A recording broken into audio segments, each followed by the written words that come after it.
What's up guys, Alan here with Edge Autosport, and I have been waiting for this since December of 2022 when I purchased my VB WRX. That's right, we finally have Flex Fuel from COBB, carb legal, ready to install and tune. If you haven't already, be sure and check out the unboxing video that I did where I pulled everything out of the box and looked at it and gave it a good thumping. Let's roll the tape and get into this install.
It finally died. That took 3 more minutes than what I have in the footage, so I'll have to add that together to give you a total time somewhere on the screen. So yeah, it's gonna take a little bit to let it die. You can probably give it some revs, get it to go faster, but I just let it idle until it died after pulling that fuel pump fuse. Anyways, back to the install.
I decided to go ahead and install these on the CAN module here before putting the bracket in the car because it just seemed like it would be much easier to do it with it on the bench rather than in the car.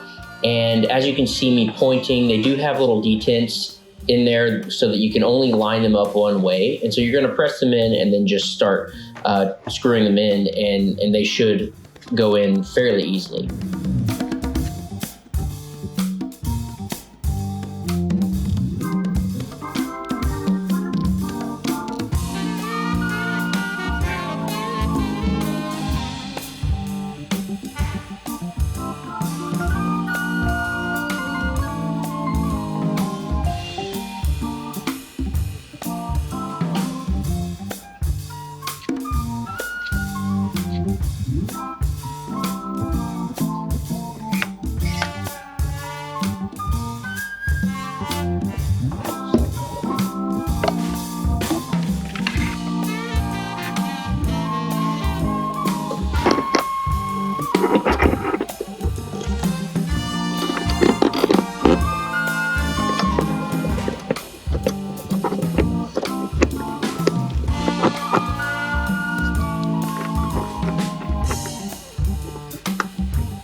In case I didn't catch it, because I don't think it was recording, I did pull this guy out.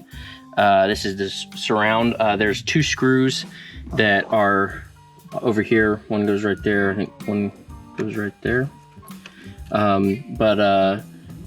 Those 2 screws come out, and then you can just pop this guy out. There is a plug that you have to do for the trip reset. You just push this little tab and it pulls right out.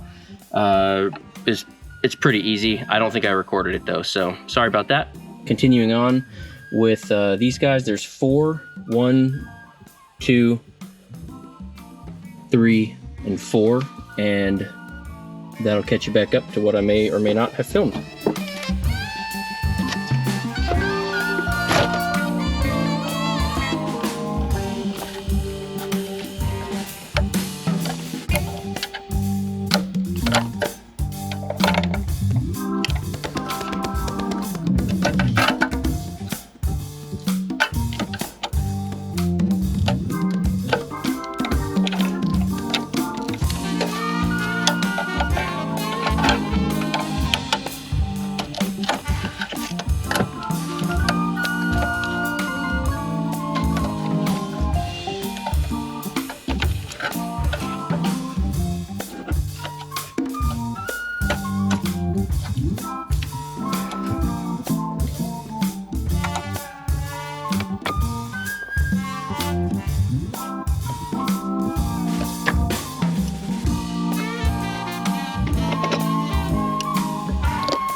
All right, so I got the interior put back together. It just goes back the way it came out. I strongly suggest taking pictures of the plugs to make sure that you have everything plugged in and accounted for when you go back together. I did test the radio just a second ago to make sure it works. It all works, everything is good, which means Flex Fuel is completely installed and ready to flash a map. I just need to put the intercooler back on and we should be good to flash that map and get the tune on there.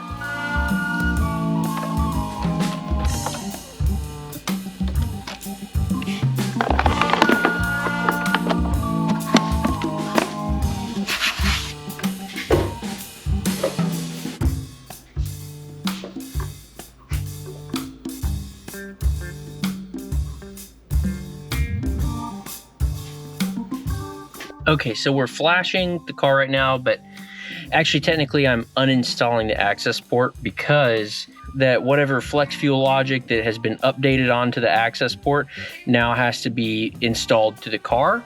That's at least what I understand it to be. So because it wouldn't let me flash, I'm uninstalling the access port. I'm gonna reinstall it and then see if it'll let me flash the map.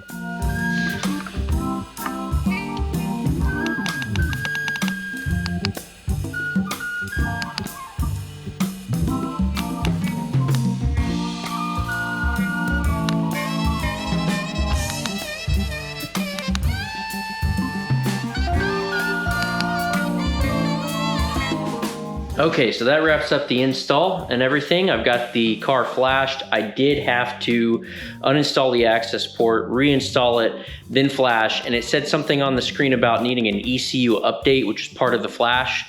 And so that's, I think, why you have to uninstall it first. So yeah, that might change in the future with updates, but for now, if you're getting it right after the release, you are probably gonna have to uninstall your access port and then reinstall it with the new Flex Fuel map. Overall, this install has been fairly straightforward and easy. The hardest part is really just taking apart the dash, but even that's not all that hard. It's pretty simple, and I don't really have a time estimate for you because I've been filming while doing the install, but I think if you really just cranked it out, it probably wouldn't take more than 2 to 3 hours.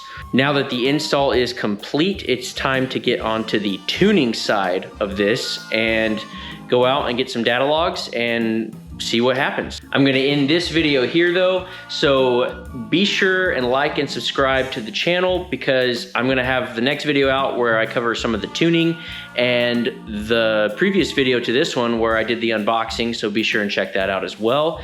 Anyways, I hope you guys are enjoying the content. We'll catch you next time.